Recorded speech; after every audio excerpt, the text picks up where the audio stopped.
السلام علیکم، میں اپنے یوٹیوب چینل پیس نیٹ ورک کے ساتھ ناصر جاوید۔ آج کی ویڈیو خاص طور پر میں نے برے صغیر کے لوگوں کے لیے بنائی ہے۔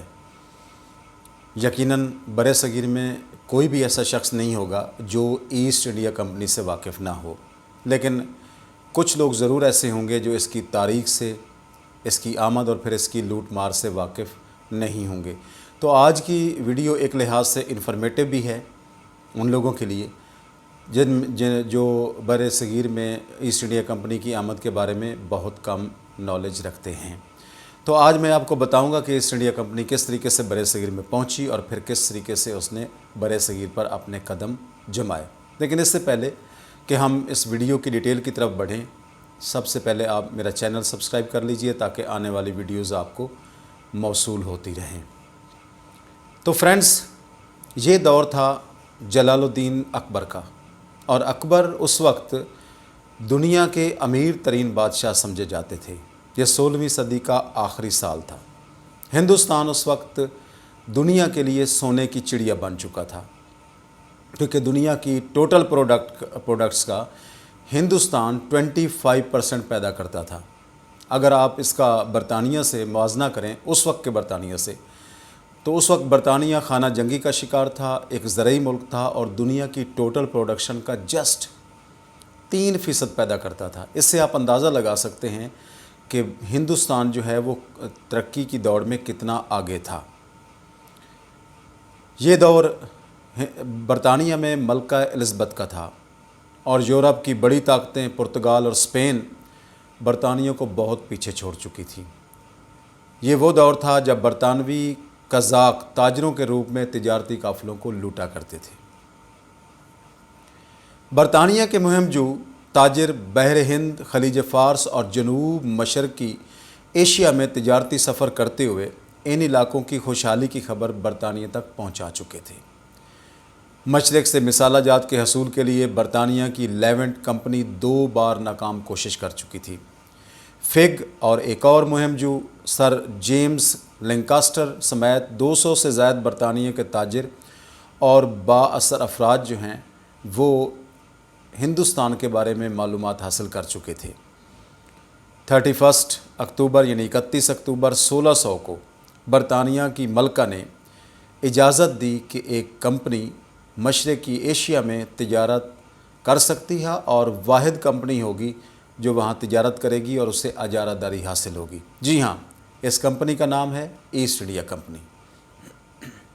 1608 میں کیپٹن ولیم ہاکنز اپنے بحری جہاز کو لے کر ہندوستان کی بندرگاہ سورت پر آتا ہے، سورت جسے آج کل گجرات کہا جاتا ہے۔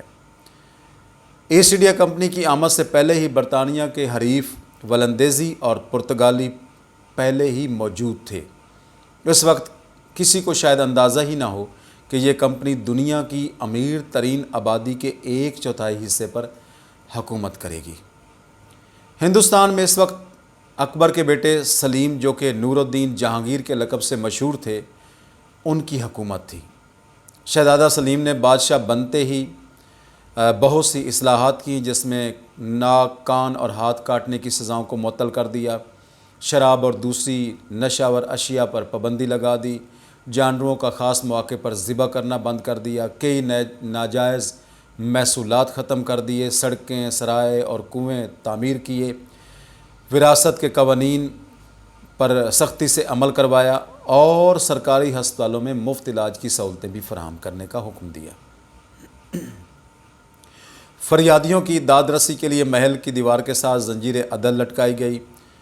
عالمی شہرت یافتہ مورخ ولیم ڈالریمپل کے مطابق جلد ہی کیپٹن ہاکنز کو ادراک ہو گیا کہ مغلوں کی 40 لاکھ فوج کے ہوتے ہوئے اس طرح کے جنگ و جدل کی گنجائش برے صغیر میں نہیں ہے جیسی کہ اس وقت یورپ میں ہو رہی تھی۔